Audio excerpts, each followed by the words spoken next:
You're listening to the Faeries and Folklore podcast by Ronel. I'm dark fantasy author Ronel Janse van Vuuren. With over a decade of digging around in dusty folklore books, researching creatures of imagination that ignited my curiosity, I'm here to share the folklore in a nutshell and how I reimagined it for my writing in An Origin of the Fae. This is the Faeries and Folklore podcast.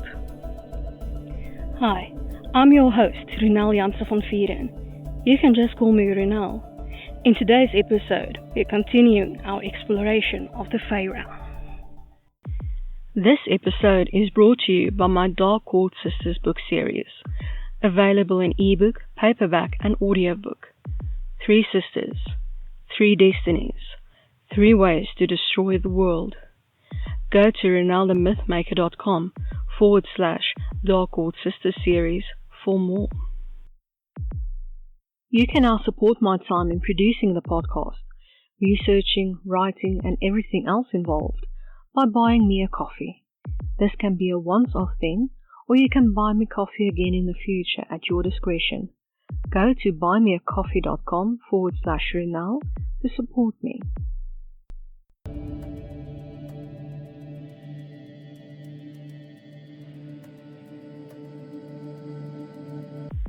We're continuing our exploration of the Dark Fae. Today's fairy, vampire, folklore in a nutshell by Ronel. The word vampire is rarely used in vampire folklore. Rather revenant or undead, along with the names given to these creatures, are used. It is usually a blood-sucking fiend, though feeding on the life force of its victim also counts. The first vampire tales are connected to revenants, those who reanimate after death because of unfinished business, and then feed on their neighbors, etc. These were dark creatures thought to be pure evil. The way to prove that what they saw was real, graves were dug up. Because the body loses fluid during decomposition, the hair and fingernails seem longer, the stomach bloats because of bacteria, and blood, as well as other fluids, leak from the mouth.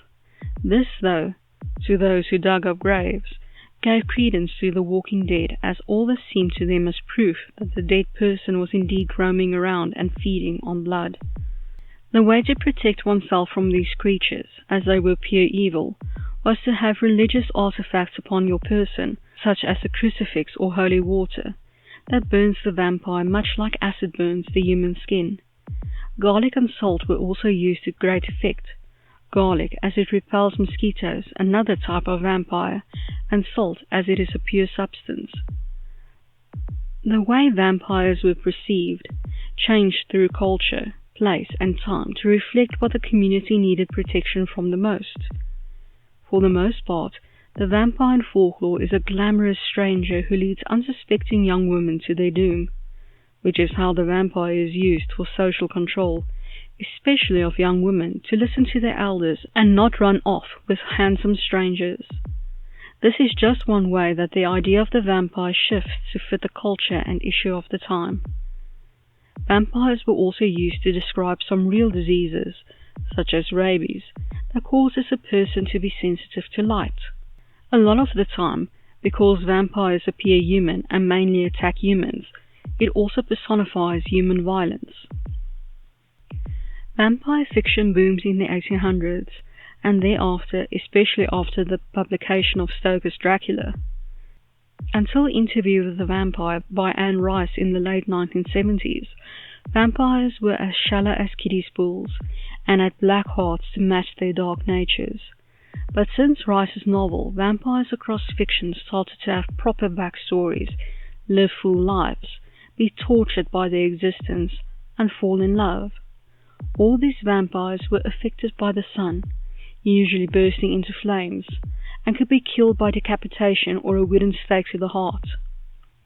Buffy the Vampire Slayer fully encompassed this turn in vampire fiction, having the teenage vampire slayer fall in love with not just one, but 2 vampires. And let's not forget the deeper connection between vampires and witches in the Vampire Diaries, where it was a witch who created the first vampires to begin with. For the most part, the fiction mentioned above drew from actual folklore to create their vampires. There are many tales of witches being vampires, especially in Africa, though there are tales of this kind in Portugal, Albania, and more. A wooden stake through the heart was a sure way to keep a vampire in its coffin, though beheading worked too. And as vampires supposedly slept in their coffins during the day, it made sense that they feared the sun and light, as they were creatures of the dark. Whether a metaphor for the darkness within each of us, or real monsters out to feed off the life force of humans, vampires have enthralled humans since the beginning of time. Though known by various names throughout history, it is now forevermore vampire, the word which shocks, seduces, and frightens.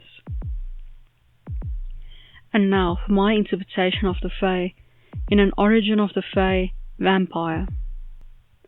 There are various types of vampires, but they all have some things in common.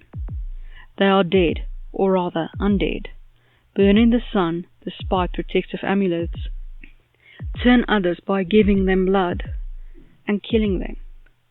Their blood has healing powers, though rarely used because of the little side effect of accidentally turning someone if they were to die with the blood in their system.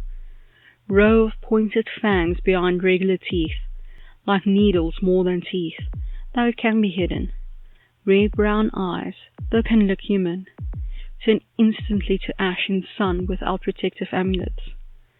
Sleeping nests they make in sand, underground, though some have retained more humanity and live among humans, taking protective measures to stay safe from the sun.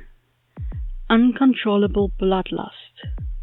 When bloodlust overtakes them, they shed all semblance of humanity, with a gaping maw showing off their unnatural teeth, glowing yellow eyes searching for prey, screeching instead of regular voice, nails extending to claws, and skin mottling like a corpse. If starving, they'll desiccate and mummify. Blood will revive them. Need at least 2 liters of human blood a day. Cannot eat anything else, not even animal blood. Travel in packs.